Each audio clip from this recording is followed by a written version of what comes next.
These handy clips are meant to hold brooms and other household tools on the wall, but today I'm going to show you 10 hacks and ways to use them in your EMT conduit builds. First, we're going to use them to make an easily removable top. The easiest way to do this is to add them wherever you'd like on the main conduit frame, then mark where the holes line up. From there, you can use the included screws to add your flat surface. Now you have a removable desktop, shelf, or really anything. Luke used this method to make access panels for a cabinet that covers a filtration system. Next, we're going to use the clips to make removable feet for a build. If you're looking to protect hardwood floors, I'd recommend cutting up a felt pad and adding it to the clip. Then you can simply snap the feet onto your build wherever you want them. Rita came up with this hack and used it in her grow light stand. As you can see, it gives the bottom of the build a slight lift off the ground.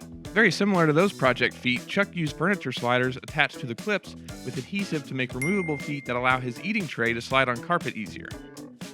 The next use for these clips is great for builds that you want to flat pack. I have this small step stool that I want to store inside of a cabinet. And the bottom of the stool has the clips attached so I can secure the 4 loose pipes easily. You could also secure a couple of the clips to the wall and hang up a build to keep it out of the way.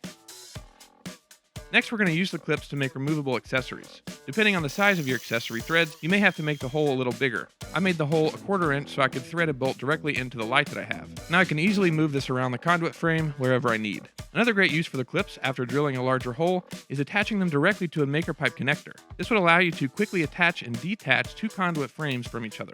You could also thread a 1/4 bolt through the larger hole and into a threaded pipe insert to attach the clips directly to the end of a piece of conduit like so. This next hack could be used in a couple of ways. All you have to do is drill a small hole into a Tupperware container and then attach it to the clip with a small nut and bolt.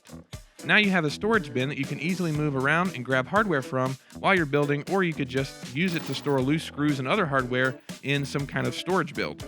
Now we're going to use these clips to make a removable cover. I've used zip ties to attach a few of the clips to the grommets on this tarp here. Now I can easily attach the tarp to my conduit firewood rack and then pop it off whenever I need to access the wood.